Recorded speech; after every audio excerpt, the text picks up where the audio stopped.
Magandang araw po sa inyo lahat. Welcome po sa panibagong video natin dito sa Makapili TV. Ngayon ito, pag-usapan po natin itong naging interview ni Senator Rapi Tulfo tungkol dito sa Lotto winner na nanalo ng 20 times. Pero ang sinasabi ng taga-Lotto ni General Manager Robles is claimant lang daw po yung kumukubra.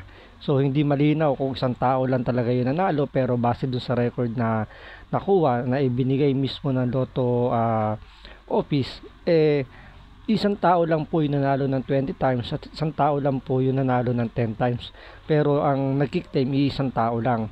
So doon malinaw po na kung titingnan natin maigi, medyo may problema tayo doon, kasi nga paanong isa lang yung nagkiklaim kung 20 times nanalo? Ibig sabihin isang tao lang yung nanalo, tapos ipinasusuyo niya pa sa claimant ng 20 times din. So doon medyo nakakataas ng kilay yun. Pangalawa, let's say sabihin natin na sa isang Lotto outlet lang yun. So yung isang Lotto outlet nakakapagpatama ng 20 times ng sa loob ng isang buwan. So medyo, di ba, kahit pa nakaka-questionable talaga yung ganong klaseng pamamaraan na nalo. Kaya nga sabi nila, sana all nga daw na ganun, na nalo. So ito, panoorin po natin to at pakinggan natin. Nakitaan ni Senator Rapi Tulfo na mga umano'y kababalaghan ang listahan ng mga nanalo sa Lotto na ibinigay sa kanya ng Philippine Charity Sweepstakes Office o PCSO. Sa panayam ng Super Radio DCWK Tulfo na chairperson ng Senate Committee on Games and Amusement, sinabi niyang mayroon siyang nakita sa listahan na isang pangalan na nanalo sa Lotto ng 20 beses. Wow, sana all. Napakaswerte. Sana all talaga. Pili mo 20 times siyang nanalo. At ang sabi nga ni General Robles dito, General Manager Robles ng PCSO, kapag ano raw, 'di ba, kapag less than 10,000, pwede na i-claim 'yun sa Lotto outlet mismo. Pero kapag ito 10,000 and above, doon ko kailangan pumunta sa opisina. So kaya daw ang sistema, matagal na raw kalakaran niya sa PCSO bago pa raw siyang maupo raw as General Manager. Ganyan talaga daw, may ganyan ng pinapasuyo daw. So may ibang claimant na nagre-receive nung panalo, hindi mismo yung Lotto owner, yung yung may Lotto ticket owner mismo, siya yung tumaya mismo. So matagal na raw kalakaran yan. So ibig sabihin, matagal na palang merong, sabihin natin matagal nang merong ganyang klaseng modus sa PCSO kapag napatunayan to ni Senator Rapi Tulfo. Kasi napakahirap paniwalaan na isang tao lang yung nanalo 20 times sa loob ng isang buwan. So talaga medyo nakakataas ng kilay yun, kaya dapat talaga imbestigahan to ni Senator Rapi Tulfo. Naman nun? Tinalo dito yung mga magagaling na mathematician na maaari kang manalo ng ganito sa loob ng maikling panahon. Yan po ay sa loob lamang ng isang buwan. Medyo nakakataas ng kilay. Meron doon na isang tao nanalo ng 20 times in 1 month. Yun po, well, maybe siguro baka magkapangalan, pero still, pareho-pareho yung premyo ang pinanalunan. Pare-pareho. Kunyari, 6 digit, nanalo siya ng 4 digit, nanalo siya ng 2 digit, paulit-ulit in 1 month. So yun, malinaw po yung napanalunan na hindi po yung nasa grand prize mismo, yung 648, 649, 645, hindi po yun. So ibig sabihin dito, sabi niya sa Senator Rapi Tulfo, ito yung mga mabababang patayan ng Lotto, yung 2 digit, 3 digit, mga ganun. Hindi po siya yung talagang yung dinodro na may matataas na Lotto jackpot. Pero still,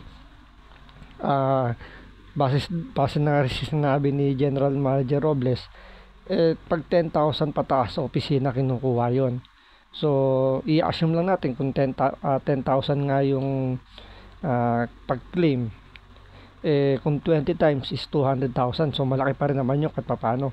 So pwede pa rin yun, pwedeng mas malaki pa doon, depende nga kung magkano yung napanalunan. Kaya dapat talaga imbestigahan to ni Senator Rapi Tulfo. Marami pa manong kaduda-duda sa binigay sa kanyang listahan na abot sa libo ang pahina. Ayon kay Tulfo, ilala niya ito sa muling paninig ng kanyang komite sa darating na Lunes. Bukod sa PCSO, pagagalitan din umano niya sa pagdinig ang Department of Information and Communications Technology o DICT at ang Bureau of Internal Revenue dahil sa umano'y mabagal na pagtugon sa kanyang kahilingang impormasyon tungkol sa mga nanalo sa loto. Habang bumabagal sila, lalong tumataas yung duda ng taong bayan na bakit kayo mabagal? Baka naman meron kayong tinatago. Kasi kung wala kayong tinatago, dapat mabilis ang investigasyon. So ito, di ba maalala nyo na gustong pa-imbestigahan ni Senator Rapi Tulfo yung mga nanalo ng Grand Lotto, no, sa Grand Lotto mismo. So hinihingi niya yung tulong ng mga ahensya to, like yung DICT, BIR. So hanggang ngayon wala pa palang ibinibigay na report dito kay Senator Rapi Tulfo. Kaya ngayon ibang mga kritiko dito ni Senator Rapi Tulfo, sabihin natin yung mga anti-Tulfo, sinasabi baliwala daw yung hearing na ginawa ni Senator Rapi Tulfo dahil wala naman siyang binigay na report. So baliwala, parang nagpapag-grandstand lang daw siya. Pero ang totoo pala niyan, meron hindi pa nagbibigay ng report. So yun nga, pagagalitan daw niya to sa susunod na hearing, probably Monday daw. So abangan natin sa Monday kung paano niya kastiguhin tong dalawang ahensya ng gobyerno na hindi pa rin umaaksyon dun sa kahilingan niya na imbestigahan or bigyan siya ng report tungkol dun sa mga nanalo ng grand prize dito sa Super Lotto na sinasabi ni Senator Rapi Tulfo na simula nung nagkaroon ng iLotto dumali na raw yung pagkapanalo sa loto, na halos every month may nanalo, unlike before nung wala pang loto. Yung iLotto inaabot ng ilang buwan, probably 3, 4 to 5 months bago mapanalunan, pero ngayon napakadali na raw makakuha ng jackpot. Gano'n rin question ni Tulfo ang tila araw-araw na pagkakapanalo sa jackpot mula na magkaroon ng iLotto sa gitna naman ng mga umano'y kababalaghan na ito. Sang-ayon si Tulfo sa mungkahing itigil muna ang operasyon ng loto. Diba, usually, inaabot ng mga 3, 4, 5 draws sa bawat game bago tamaan. Ngayon daw, tuwing draw, may tumatama. Medyo nakakaduda yan. Talagang malaking duda yun na gano'n nakabilis ngayon may panalo yung mga ganyang kalalaking premyo. So andyan, hindi talaga mawawala yung yung pag-iisip ng mga mananaya na baka minamanipula or meron nagmamanipula dito sa loto. Kasi nga base nga rito kay Senator Rapi Tulfo, meron daw nagpipinance dyan na kayang gumastos ng 30 million para makuha yung jackpot. Siyempre, pag ginamitan mo ng mathematician yan, meron silang sinasabi na may certain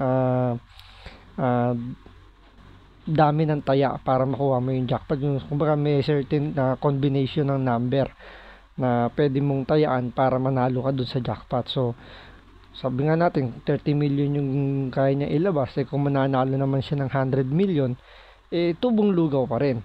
So sino ang kumikita rito? Ang kumikita rito yung sindikatong umahawak nitong sinasabi ni Rapi Tulfo na baka nga daw kaberks daw nito ni GM Robles o katropa daw.